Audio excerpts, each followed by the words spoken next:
Hi everyone, my name is Nuria and this is my sewing journey. Today I'm back to bring something that absolutely no one asked for, which is sleeves.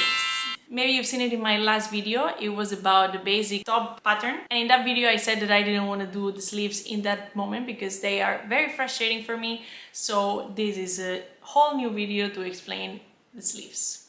When I was doing my research, I already found some videos that actually explain very well how to do the pattern and why the pattern is like that. So I'm going to be linking these videos down below, and then you can also try it yourself. If you have a sleeve in mind, it has that weird shape. You have two things that in my opinion are important. You have the cap height, which is the length from the top of the sleeve till the bicep line.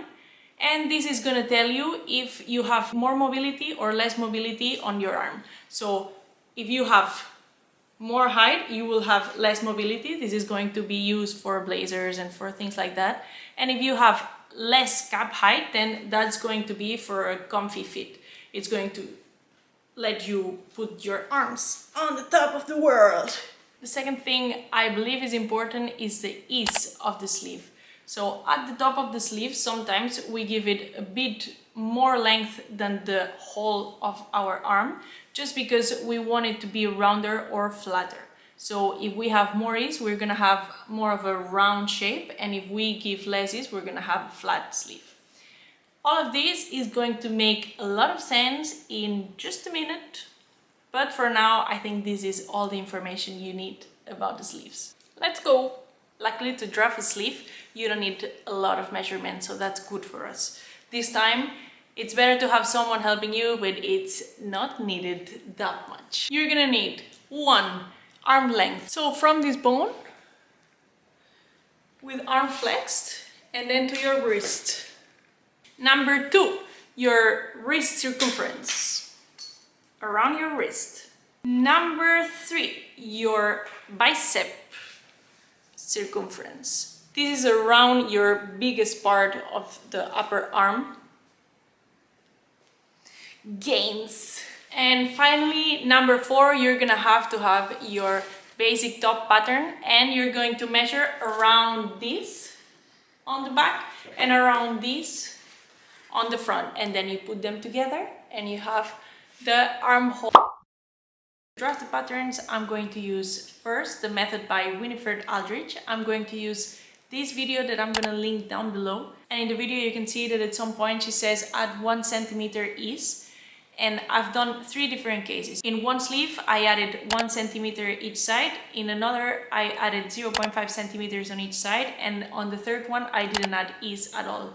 This ended up giving me one sleeve having a total ease on the top of 3 point something centimeters, another one that gave me 2 point something, and another one that gave me 1 point something.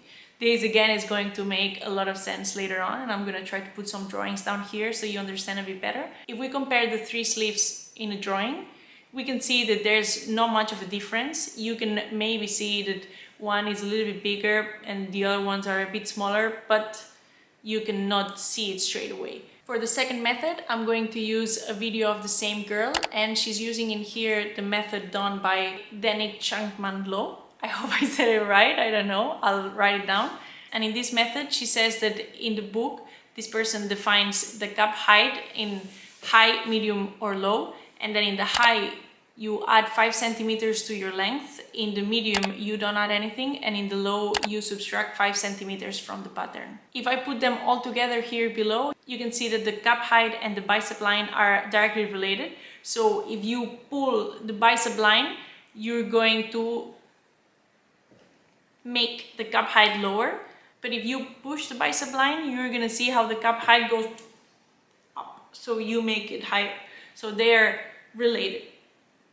For the first method, I'm just gonna use short sleeves because I think I don't want to use that much of the fabric I have. And for this second method, I'm going to do full sleeves because I think it's interesting to see how long sleeve is gonna turn out with this method.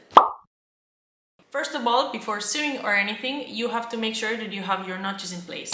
You're going to have the center of the sleeve. This is going to go on your shoulder seam on the top. Your side seams of the sleeve, these are going to go on the side seams of your top body. And then the front and back notches. You're going to have them in different places to make sure that you don't put the sleeve inside out or upside down or whatever. Once you've made sure you have the notches in place, you're going to put 2 basting stitches on the sleeve from notch to notch.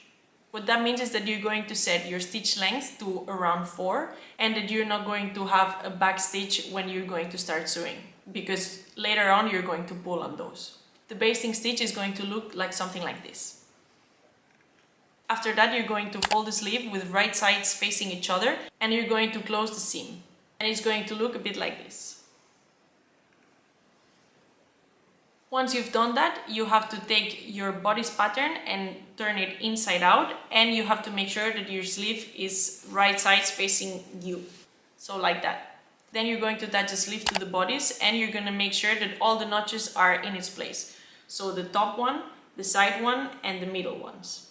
We're almost there. This is the most difficult part of the process, and it's just pulling on the basting stitches to create little gathers. You can see that you create these little gathers here when you pull.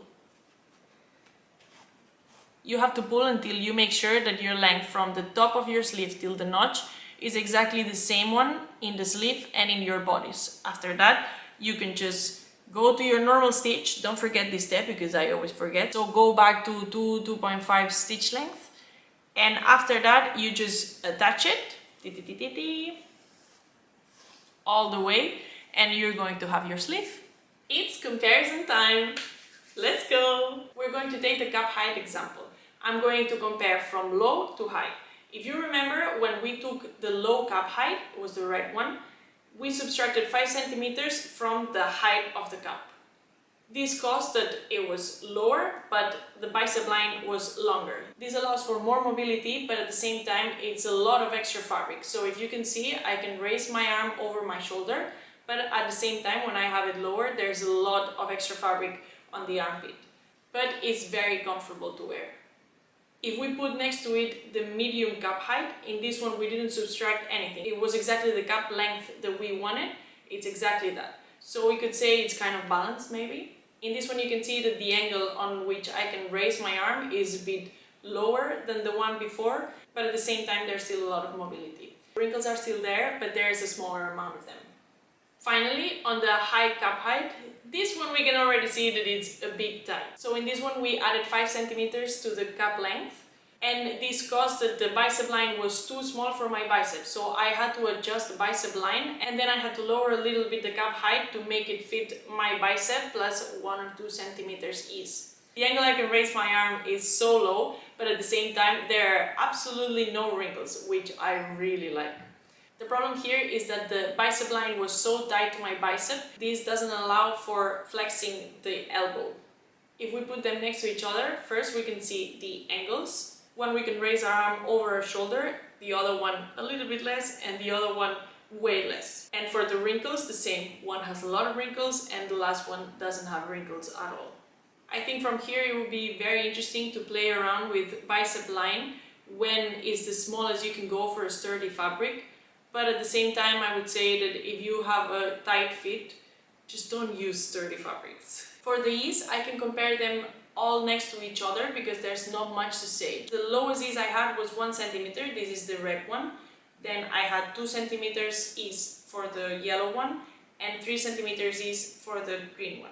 This means that when we were gathering the stitches on the sleeve, the first one didn't have a lot of gathering to do, the green one had a lot of gathers. This causes that one is way flatter than the other ones. I don't know if you can see the difference that much. I guess that if you added 5 centimeters maybe you would see it more, but already you can see it a little bit. The three of them had exactly the same cap height, so this resulted in a medium cap height, I would say, and the range of mobility is pretty okay. Overall, this was a very interesting experience. What I realized is that when I was doing the video for the top patterns, I said, oh, I don't know how the armhole is going to fit when I put sleeves, because now it feels okay. But then when I added the sleeves, I would have liked the armhole to be a little bit bigger. I don't know if this changes for a relaxed fit. I think when you have a relaxed fit, then you have a bigger armhole, and then you will have less wrinkles because you will have more fabric to put around it. But for a tight fit, I don't think it's a good idea to add a low cap height sleeve. So you have to be very mindful on what you use and when. For the ease of the sleeves, I think it's okay to use 3 centimeters. I thought there was going to be a lot of gathers and I was a bit insecure because I hate gathering. I'm very bad at it. I don't know how to make them look exactly the same. But in this case, that wasn't that much of a problem. Another important thing is that you always should remember that you have a right side and a left side. When I was doing the sleeves, I didn't think about that, so I made 6 right sides instead of 3 right sides and 3 left sides. Just remember that you have to fold the fabric or just mirror the pattern. If I had to choose my favorite combination, do you know which one it would be?